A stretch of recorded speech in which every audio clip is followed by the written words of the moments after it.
بسم اللہ الرحمن الرحیم۔ السلام علیکم۔ آج کا موضوع اپنی نوعیت کے اعتبار سے بہت منفرد ہے، کیونکہ یہ ایک مظلوم کا اس کا اپنے ہی ساتھ بدسلوکی کرنے والے شخص سے محبت اور ہمدردی کے بارے میں ہے۔ بظاہر تو یہ بات خلاف عقل معلوم ہوتی ہے، مگر یہ ایک حقیقت ہے۔ 1973 میں سویڈن کے شہر اسٹاک ہوم میں ایک بینک پر 2 ڈاکوؤں نے حملہ کر دیا اور 4 لوگوں کو کئی دن تک یرغمال بنائے رکھا۔ جب ان لوگوں کو آزاد کیا گیا تو بعد میں ان مجرموں کے خلاف گواہی دینے کے بجائے ان لوگوں نے الٹا ڈاکوؤں کے حق میں آواز بلند کی اور ان کے لیے چندہ جمع کرنا شروع کیا۔ تب سے ماہرین نفسیات نے اس نفسیاتی کیفیت کا نام اسٹاک ہوم سنڈروم رکھا۔ اسے ٹراما بانڈ بھی کہتے ہیں، یعنی جب انسان صدمے کی حالت میں ہو تو اسی شخص سے جذباتی لگاؤ کر بیٹھتا ہے جس نے اس کے ساتھ بدسلوکی یا زیادتی کی ہو۔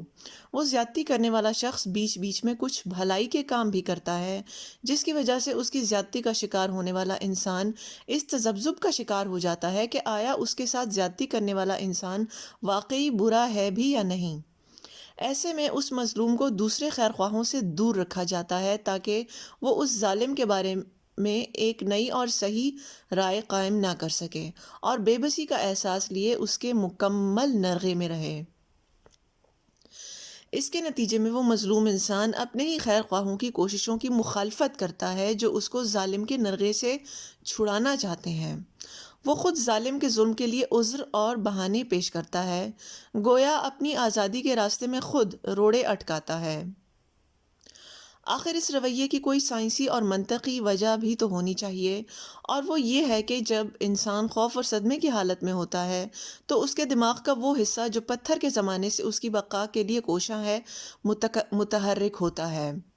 دماغ کے اس حصے کو ہم حیوانی حصہ بھی کہتے ہیں، کیونکہ یہ عقل سے عاری ہوتا ہے اور جذبات اور جبلتوں پر انحصار کرتا ہے۔ اسے امیگڈلا بھی کہا جاتا ہے۔ یہ فوری طور پر حرکت میں آتا ہے اور وہ کام کرتا ہے جو انسان کو فوری طور پر خطرے سے بچا لے۔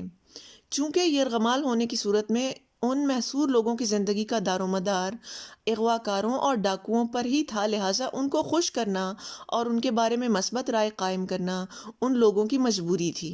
اس کی ایک اور مثال ایک بچے کی بھی ہو سکتی ہے جو کسی بڑے کی جنسی زیادتی کا شکار ہو۔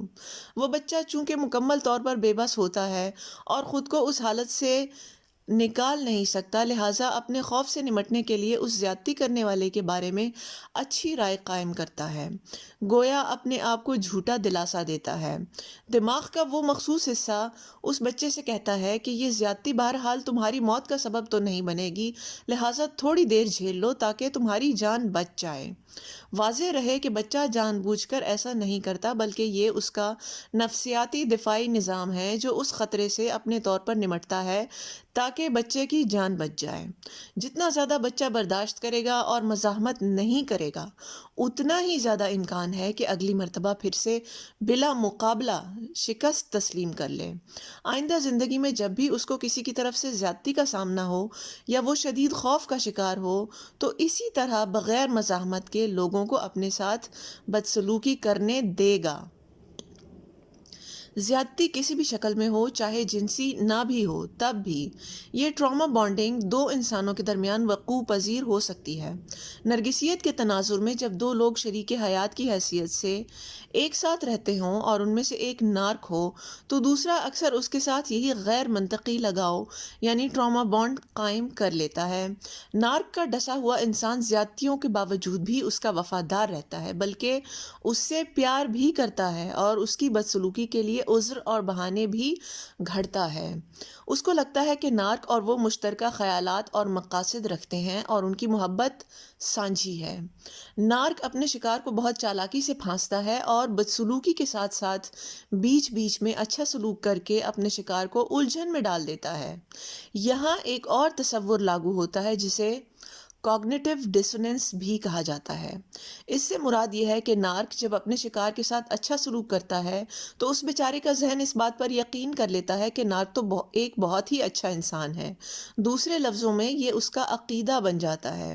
کل کو جب یہی نارک کچھ برا کرتا ہے تو اس کی زیادتی کے شکار انسان کا ذہن اپنے پچھلے عقیدے کو بدلنے کے بجائے اسی پر قائم رہتا ہے، کیونکہ اس کو بدلنے سے اور حقیقت کو تسلیم کرنے سے اس کو شدید تکلیف ہوتی ہے۔ اس تکلیف اور صدمے سے بچنے کے لیے اس کا دماغ اپنے پچھلے عقیدے پر ہی قائم رہتا ہے، مگر اب مسئلہ یہ ہوتا ہے کہ سامنے پڑی حقیقت اس بات کی نفی کر رہی ہوتی ہے، یعنی نارک کا اب حقیقی سلوک اس بات کی گواہی دے رہا ہوتا ہے کہ نارک اچھا نہیں بلکہ برا ہے۔